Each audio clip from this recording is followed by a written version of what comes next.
నమస్తే. నా రీసెంట్గా ఏ మూవీస్ చేసావు అన్న? రీసెంట్గా గేమ్ చేంజరు, దేవరా, సరిపో శనివారం చాలా చేసాం మూవీస్. ఓకే, ఇప్పుడు అంటే నెక్స్ట్ రాబోయేది మాత్రం గేమ్ చేంజరే కాబట్టి గేమ్ చేంజర్ ఎలా ఉండబోతుంది సినిమా? గేమ్ చేంజరు నాకైతే ఇష్ట అవుతున్నా అన్న. చాలా వరకు అయితే చాలా కష్టపడ్డావు రామ్ చరణ్ ఇట్లా మూవీలో. ఇక దీంట్లో సునీల్ కామెడీ కూడా చాలా బాగుంటుంది ఇందులో. ఇక దీని శంకర్ కాబట్టి చాలా భారీ సెట్ చేసిండు మూవీ కోసం అని, చాలా కష్టపడ్డాడు. ఖచ్చితంగా ఆయన గోబల్ స్టార్ కాబట్టి మూవీ హిట్ అయితే ఇంకా చాలా ఆయనకు మంచి పెద్ద వెళ్ళిపోతాడు ఆయన. సినిమాలో రామ్ చరణ్ గారి క్యారెక్టర్ ఏందన్న అసలు? రామ్ చరణ్ క్యారెక్టర్ ఏంటంటే కలెక్టరా? డబుల్ డ్యూయల్ రోల్ ఏమైనా ఉందా? కలెక్టరు ప్లస్ ఏంటంటే దాంట్లో ఆయన విలనిజం, హీరోయిజం, ఇటు కలెక్టరు, ఇక మొత్తం అన్ని రకాలుగా ఉంటుంది అని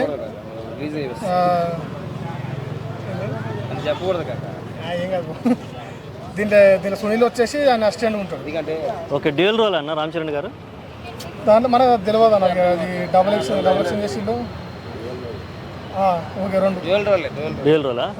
ఓకే, ఇప్పుడు ఫైట్స్ గురించి కేర్ తీసుకుంటారు శంకర్ గారు. విజువల్ పరంగా ఎలా ఉండబోతుంది? ఫైట్స్ అంటే ఇక చాలా పెద్ద ఫైట్స్ ఉంటాయి కదా దీంట్లో. ఒక రోబో మాది ఎట్లుంటాయి అంటే చాలా చిన్న ప్రాబ్లమ్స్, ఏమన్నా దెబ్బలాగా అవి జరుగుతాయి. కాకపోతే మళ్ళీ అవన్నీ రెస్ట్ తీసుకొని సెట్ చేసుకొని మళ్ళీ వస్తాడు, మళ్ళీ చేస్తాడు, ఆటోమేటిక్గా జరుగుతుంది అది. కానీ చాలా అంటే చాలా కష్టపడ్డాడు మూవీ కోసం. ఓకే, మూవీ మాత్రం మంచిగా చాలా బ్లాక్ బస్టర్ అవుతుంది నేను అనుకుంటాను, కావాలని కోరుకుంటాను. ఓకే, సినిమాలో ఇంకా శ్రీకాంత్ గారు, సునీల్ గారు వాళ్ళు ఉన్నారు కదా, మిగిలిన వాళ్ళు ఇంకా వాళ్ళ పాత్రలు ఎలా ఉండబోతున్నాయి? వాళ్ళకి కూడా చాలా బాగుంటాను. ఫస్ట్ ఏంటంటే సునీల్ గారు కామెడీ బాగుంటుంది ఈ మూవీలో. ఆయన కామెడీ హైలైట్ అసలు. రామ్ చరణ్తో ఆయన మాట్లాడే ప్రతి ఒక్క మాట మొత్తం ఆయనతో అసిస్టెంట్గా ఉండడు. సునీల్ గారి కామెడీ చాలా బాగుంటుంది. ఓకే, శ్రీకాంత్ గారు డిఫరెంట్ రోల్లో కనపడబోతున్నారు. ఏదో పెద్ద వయసు ఆయన తండ్రి పాత్ర లాంటి స్థాయిలో కనపడబోతున్నారు కదా ఆయన పాత్ర. సీఎం ఈ మూవీలో సీఎం ఆయన. అవునా? ఓకే, ఇప్పుడు సీఎం, ఈయన కలెక్టరు, ఆయన అసిస్టెంట్ సునీల్ ఇట్లా.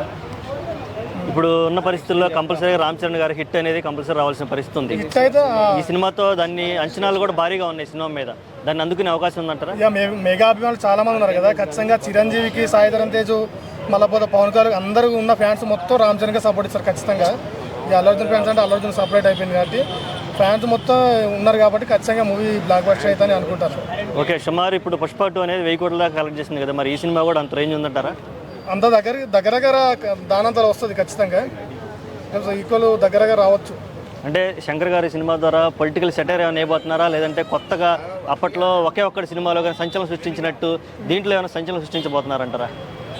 ఖచ్చితంగా డెఫినెట్గా బ్లాక్ బస్టర్ అయితే ఖచ్చితంగా. శంకర్ సార్ మరొక చరిత్ర రాసినట్టు రోబోలాగానే సేమ్గా ఇది కూడా ఖచ్చితంగా. కాకపోతే చాలా పెద్ద హెవీ మూవీ ఇది. ఓకే, నెక్స్ట్ ఇదే సంక్రాంతి బరిలో ఇంకా మిగిలిన మూవీస్ డాకు మహారాజు, అలాగే సంక్రాంతికి వస్తున్న సినిమాలు కూడా డాకు మహారాజు అని ఎట్లా అంటే బాలయ్యతో ఇక మామూలుగా ఉంటుంది ముచ్చట. అది కారు ఇడ కొడితే లేచిపోతుంది కిలోమీటర్ అవుతారా. ఖచ్చితంగా ఆయన బాలయ్య బాబుని మనం తక్కువ అంచనా వేయలేము. ఖచ్చితంగా బాలయ్య మూవీ ఖచ్చితంగా సూపర్ హిట్ బ్లాక్ బస్టర్ అవుతుంది, అది అందరూ తెలిసిన విషయం అది.